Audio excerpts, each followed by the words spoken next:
몇 주 전부터 요한복음의 기적의 이야기들, 요한복음의 이야기들 함께 읽고 있습니다. 우리가 이번 시간에 함께 이야기하지는 않았지만 요한복음의 첫 번째 기적은 잘 아시는 대로 가나의 혼인잔치의 기적입니다. 그리고 마지막 오늘 우리가 읽은 기적은 나사로의 장례에 대한 이야기입니다. 요한복음은 결혼식으로 시작해서 장례식으로 마치는 구조를 가지고 있고 사실 이 이야기들은 여러 가지로 연결되어 있다는 것을 알고 있습니다. 그리고 또 그 장례가 끝이 아니라 이제 새로운 시작이라는 것, 결혼과 같이 다시 시작하는 무엇인가 한 가지 일이라는 것을 성경은 알려줍니다. 오늘 본문, 우리가 읽으신 본문 중에 읽어보면 41절, 42절 이 부분에 이런 말씀이 있습니다. 예수님께서 눈을 들어 우러러보시고 이르셨는데 아버지여 내 말을 들으신 것을 감사합니다. 항상 내 말을 들으시는 줄을 내가 알았습니다. 예수님과 하나님과의 대화의 장면입니다. 성경 가운데 흔히 나오지 않은 장면인데 이 기도가 기도이기도 하지만 뭔가 사적인 대화인 것처럼 보이고 또 그런데 우리가 일반적인 대화, 나누는 이야기와 약간 다른 것이 이 기도를 하신 것이 나사로가 살아난 다음에 하신 것이 아니라 살아나기 전에 이 기도를 하셨다는 것이죠. 이 기도를 하신 후에 예수님은 나사로를 부르십니다. 나사로야, 나사로야.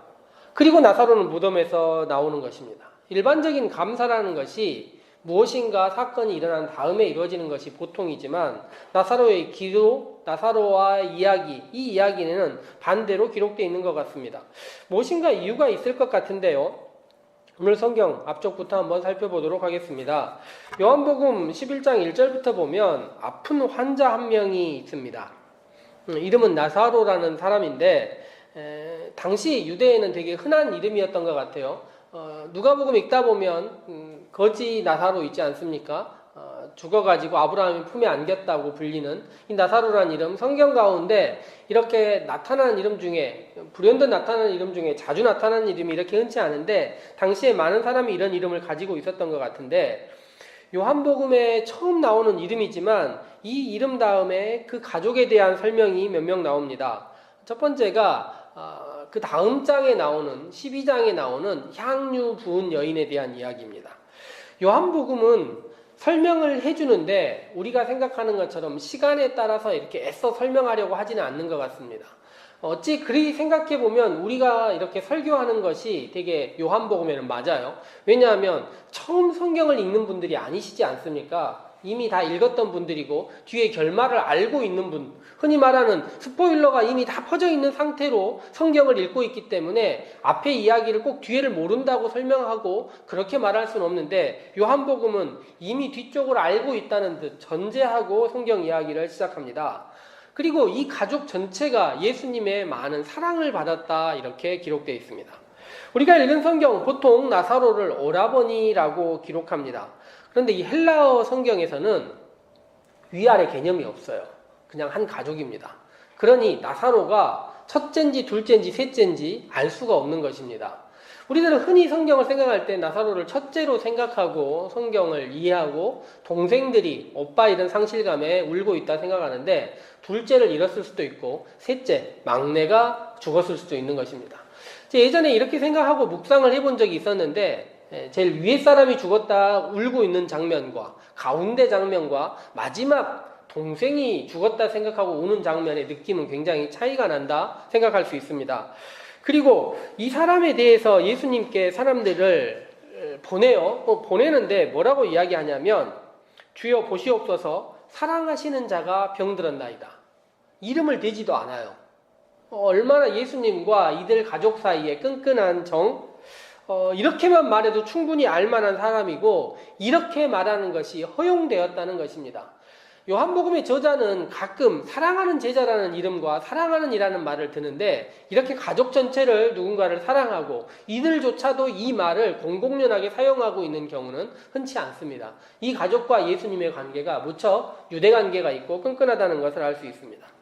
그리고 나서 한 가지 더 생각할 것이 이 본문에서 나사로와 이 나사로의 가족, 이 베단이라는 곳, 고통의 집이라는 이 장소와 예수님이 있는 곳과의 거리의 문제가 학자들 간의 의견이 약간 분분합니다. 이틀 거리냐 하루 거리냐 사실 아무 의미 없죠. 하루면 뭐 어떻고 이틀이면 어떻습니까? 그게 뭐 중요한 것은 아닌데 성경을 생각하고 읽어보면 나사로가 그날 죽었느냐 다음날 죽었느냐의 의미 차이예요. 예수님께 사람들을 보낸 그날 죽었느냐 다음날 죽었느냐의 이야기인데 어쨌든 예수님께 도착했을 때 예수님께 사람들을 보냈을 때 그 사람들이 도착하는 순간 예수님은 이미 나사로가 죽었다는 것을 알고 있습니다. 오늘은 일단 2일, 이틀째 죽은 것을 가정하고 진행합니다.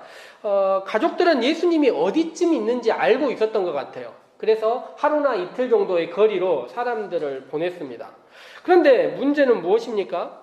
이 사람들이 예수님께 갔다가 다시 돌아올 기간까지는 나사로가 살아있어야 하는 거예요. 이틀 거리라 생각하면 4일을 살아있어야 되는 것이고 하루 거리라고 하면 이틀을 살아있어야 되는 것입니다. 어쨌든 예수님께 사람들이 갔다가 예수님과 그 사람들이 돌아올 때까지는 살아있어야 되는데 문제는 무엇입니까? 갔는데 나사로가 이미 죽어버린 것입니다. 예수님께서 돌아오셨더라도 이미 죽어있는 나사로를 볼 수밖에 없는 상황입니다. 그런데 이 상황 가운데서 예수님이 어떻게 하십니까? 늦었지만 바로 출발하거나 다른 복음서에 나와 있는 것처럼 원격 치료, 보지 않고 멀리서 치료하는 방식으로 치료하고 이렇게 하지 않으시고 예수님은 그 있던 장소에 이틀을 더 머물러 있었습니다. 그리고 도착했더니 나사로가 죽은 지 이미 4일째 되는 날이었습니다.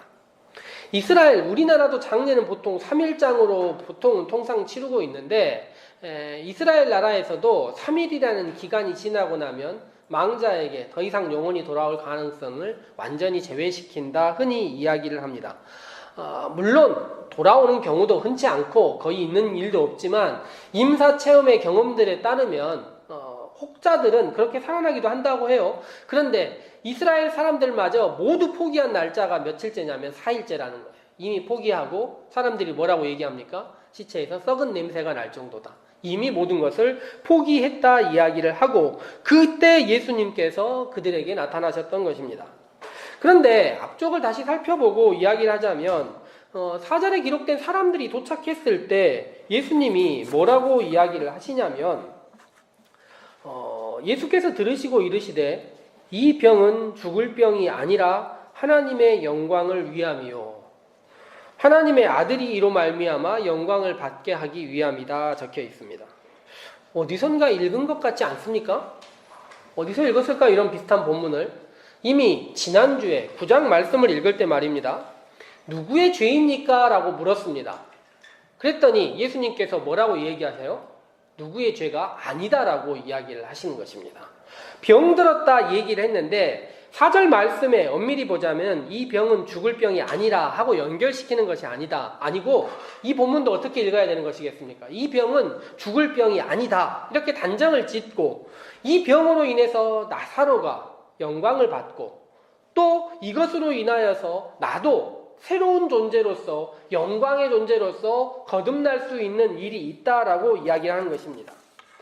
그런데 이 이야기를 듣고 나사로의 가족에게 돌아간 사람은 이 이야기를 그 가족들에게 전할 수 있습니까? 없습니까? 이미 돌아갔더니 사람이 죽어버린 거예요. 예수님 뭐라고 이야기를 하셨어요? 죽을 병이 아니다라고 단정을 지었는데 그 단정과 영광이라는 말이 하나도 나올 수 없다는 것입니다. 이렇게 생각하면 요한복음은 정말로 예수님처럼 말하는 사람은 없다는 것을 알려줍니다. 예수님은 이미 사람들과의 관계에서뿐만 아니라 살아있는 사람들 그리고 위기에 있는 사람들 죽어있는 사람들에게까지 전혀 새로운 언어로 말씀하시는 분이라 요한복음은 이렇게 말하고 있습니다. 나사로의 가족들은 4일 이전에 이미 예수님이 죽었기 때문에 예수님이 나타난 예수님을 향하여 원망할 마음은 없는 것 같습니다. 그렇지만 사람의 죽음은 언제나 아쉬움, 무언가 미련 이런 것들이 남습니다. 사랑하는 사람이라고 말할 정도로 관계가 깊은데 어쩔 수 없다고 생각하지만 이틀이나 늦게 나타난 것이 마음에 속상하지 않을 수 없습니다. 그리고 일서 만약이라는 가정을 붙여가면서 계속 예수님께 아쉬움을 보입니다. 예수님도 그들의 아픔 가운데서 그들의 아픔을 보시면서 눈물을 흘리시는 장면이 나옵니다. 아픔 가운데 먼저 마르다와의 만남의 이야기가 있습니다. 우리가 읽지는 않았지만 읽어오시기를 부탁드린 그 가운데 마르다와의 이야기합니다. 마르다가 먼저 예수님을 만나자 뭐라고 얘기합니까? 주님이 계셨더라면 나사로는 죽지 않았을 것입니다. 그리고 이 사람이 예수님께 고백하는데 하나님께서 구하시는 것을 주실 것이라는 것을 알고 나사로도 다시 살아날 것이다. 지금은 아니지만 우리의 눈앞에 보이는 이 장소는 아니지만 언젠가 다시 살아날 것이다. 복음서를 읽다 보면 유대인들의 대부분의 사람들은 부활을 믿고 있었어요. 물론 사두개인이라는 사람들, 모세 오경만을 믿는 사람들은 부활을 믿지 않았지만 바리새인과 대부분의 사람들은 마지막 때의 부활이라는 것에 대한 신념을 갖고 있었습니다. 그리고 나서 그렇게 고백하고 27절에 이렇게 고백합니다. 주는 그리스도시요 세상에 오시는 하나님의 아들이시다. 놀랍지 않습니까? 이 절망의 상황, 슬픔의 상황에 고백하는데 주님은 그리스도시요 세상에 오시는 하나님의 아들이시다 이렇게 말하는 것입니다. 그런데 그들의 믿음에도 불구하고 이런 신앙 고백에도 불구하고 간구할 수 있는 것은 한계가 정해져 있습니다. 예수님이 이후에 마리아를 만났는데도요, 마리아도 예수님을 만나서 똑같은 이야기를 합니다. 뭐라고 얘기합니까? 주님이 여기 계셨더라면. 같은 말을 했다는 것은 같은 신앙을 가질 수도 있고, 이들 자매가 나사로의 죽음 앞에서 계속 반복적으로 했던 말이 무엇이라는 것이에요? 예수님이 여기 계셨더라면. 그들의 마음 가운데 원망 혹은 소망, 바랄 수 없는 기대처럼 그들에게 있었던 이야기, 반복된 이야기가 예수님이 여기 계셨더라면입니다. 그곳에 가셔서 예수님은 무덤에 가셔서 기도하십니다. 아까 이미 이야기 드린 대로 하나님께 기도하시죠. 내 말을 들으신 것을 감사합니다. 그런데 이 기도를 하기까지 예수님은 4일간의 시간이 필요했습니다. 나사로의 죽음 이후로 4일간의 기간이 있었고 그 기간에 예수님께서 제자들에게 얘기를 해요. 이틀이 지나고 나서 제자들에게 유대로 돌아가자 이야기를 합니다. 제자들은 방금 전에도 유대인들이 돌로 치료했는데 또 돌아가느냐 분명히 이렇게 이야기를 하고 있는데 예수님 참 재미있는 이야기를 하나 하세요. 지금은 낮이다 이런 이야기를 하세요. 낮에는 어둠의 세력이 들어오지 못한다 이거예요. 예수님은 때를 아시는 분이에요. 그러니 지금 가도 별일이 나지 않는다는 것을 알고 있습니다. 그런데 13장 읽어보면 예수님께서는 또 이렇게 얘기를 해요. 마지막 때가 하나님께 돌아갈 때가 이른 것을 아셨다는 거예요. 밤이 되어가고 있다는 것을 알고 있다는 것입니다. 그래서 예수님께서 그때 보면 근심하시는 거예요. 때를 아는 자의 여유와 때를 아는 자의 근심이 성경 가운데 이렇게 기록되어 있습니다. 물론 우린 때를 모르니까 늘 속편한 마음으로 살고 있긴 하지만 예수님의 때가 어쨌든 성경에 이렇게 나와 있는 것입니다. 때를 아는 예수님께서는 하나님께 기도하고 하나님께 대화하는 기간을 이틀을 두었어요. 성경에 보니 왜 바로 가지 않았느냐 이야기를 생각해 보면 제자들에게 했던 이야기 하나님의 아들이 영광을 받게 하기 위하여 이 영광이라는 것이 무엇인가를 고민하고 그것을 향하여 생각하는 기간이 있었다는 것입니다. 많은 사람들이 생각하는 영광이라는 것은 남들 위에 올라가는 것, 높은 자리에 올라가는 것인데 예수님께서 생각하는 영광은 더 내려가는 것이고 더 낮아지는 것이 영광입니다. 이것이 가장 큰 차이예요. 그래서 복음서에서는 이 영광을 위하여 예수님께서 어떻게 하셨냐면 겟세마네 동산에서 기도하셨어요. 뭐라고 기도하셨습니까? 이 잔을 내게서 옮겨달라고. 지금 나사로를 향하여 찾아가는 예수님께서 겟세마네에서 동산에서 기도하는 예수님과 같은 예수님의 기도라는 것이죠. 그리고 나서 옮겨달라 얘기합니다. 그런데 이것이 나의 뜻이 아니라 아버지의 뜻으로. 예수님께서 나사로를 살리시고 자신이 그 자리로 다시 들어가서 나사로를 살린 그 무덤의 자리로 자신이 들어갈 것을 생각하고 있고 이것이 영광의 자리라 생각하고 들어가고 계시는 것입니다. 그래서 예수님께서 나사로의 무덤 앞에서 기도해요. 그런데 뭐라고 기도합니까? 감사합니다라고 기도합니다.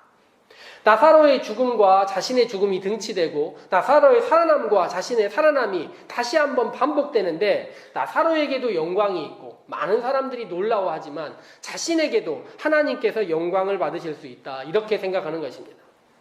이것은 정말 놀라운 기도인데 우리들도 기도를 합니다. 그러나 우리들이 모든 것을 향하여 기도하지 않지 않아요. 모든 것을 향하여 기도할 수 없습니다. 우리들의 기도라는 것이 보통 한계가 있어요. 우리의 언어의 한계, 생각의 한계, 경험의 한계가 기도입니다. 믿음 좋다시는 분들이 있고 어디서 가나 기도하시는 분들이 있지만 그렇지만 그들의 기도도 한계 있는 기도입니다. 막 아무거나 기도하지 않아요. 태양아 멈추라고 함부로 기도하지 않고 자기들이 가지고 있는 모든 세상의 풀을 자기에게 집중시켜라. 아픈 사람을 향하여 일어나라. 이렇게 기도하지 못합니다. 모두 다 한계 가운데 있다는 것입니다. 그런데 예수님께서는 전혀 새로운 기도를 하시는 거예요. 우리는 이미 성경을 읽으면서 예수님께서 나는 무엇이다 하는 이야기를 들었습니다. 그런데 그 마지막 한계가 오늘 성경 가운데 있다는 것이죠. 요한복음 5장부터 예수님과 유대인들의 적대관계가 시작되었습니다. 그리고 우리가 읽은 오병이어의 기적 이후에 하나하나 구체화됩니다. 사람들은 예수님을 잡아가려고 하고 위기의 순간들과 함정과 덫을 놓습니다. 실로암 못에서 구원받은 다음에 보지 못하는 사람이 보게 돼서 그 다음에 예수님과 유대인들의 관계는 아주 극에 달합니다.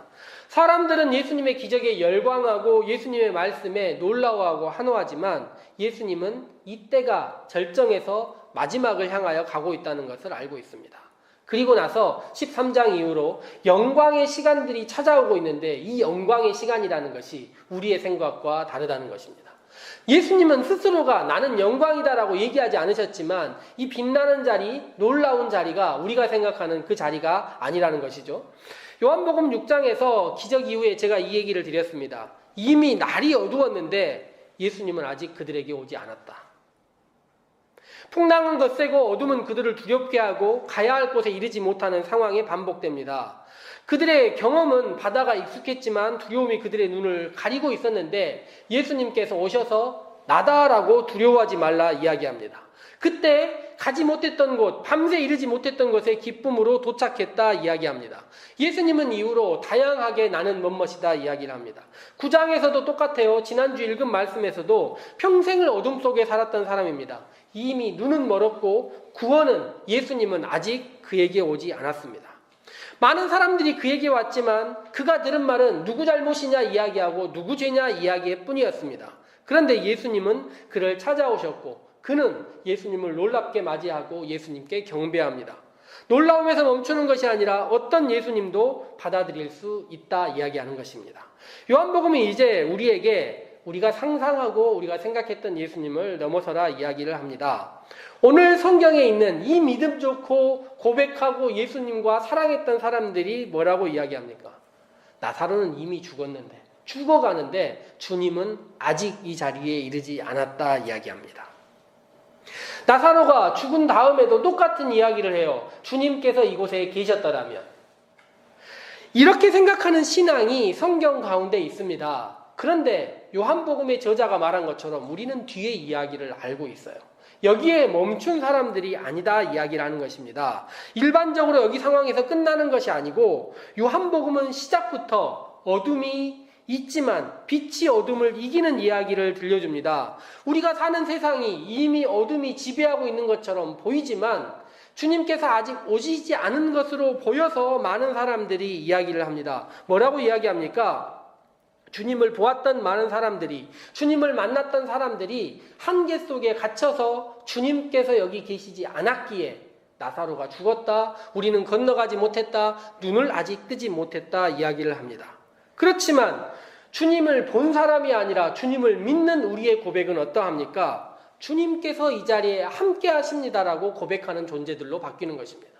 주님께서 여기 계시더라면, 주님께서 함께 하셨더라면, 이 자리에 계셔서 우리를 치료하셨다면이라고 말하는 사람들이 아니라 우리의 고백과 믿음은 부활하신 주님께서 언제나 우리와 함께하고 계시고 우리의 존재와 우리의 한계와 우리의 생각을 넘어서 우리에게 다가오시는 분이라는 것을 고백하는 존재다. 그렇게 말해라라고 이야기를 합니다. 예수님을 보았던 마르다도, 예수님께 고백했던 마르다도, 예수님을 보았던 베드로도 늘 똑같습니다. 두려워하고 보이지 않으면 두려워하는 것입니다. 그러나 부활 이후의 신앙, 예수님께서 오늘 말씀 가운데 하셨던 부활이요 생명이요가 나타난 진정한 이야기는 보이지 않아도 믿음이 있으니 이 자리에 함께 하시는 예수님을 믿고 그 주님을 의지하고 살아가는 것, 이것이 우리의 신앙이다 말할 수 있습니다. 다시 우리에게 일주일이 주어지고 세상은 여전히 어두워서 아직 빛이 미치지 않는 것처럼 보입니다. 그렇지만 그렇지 않습니다. 주님께서는 부활하셔서 살림의 성도들과 함께 하시고 내가 세상을 이기었다 말씀해 주고 계십니다. 그 믿음으로 일주일을 주님과 동행하는 삶을 사시는 우리 살림의 성도들 모두 되시기를 소망해 봅니다. 함께 기도하도록 합시다.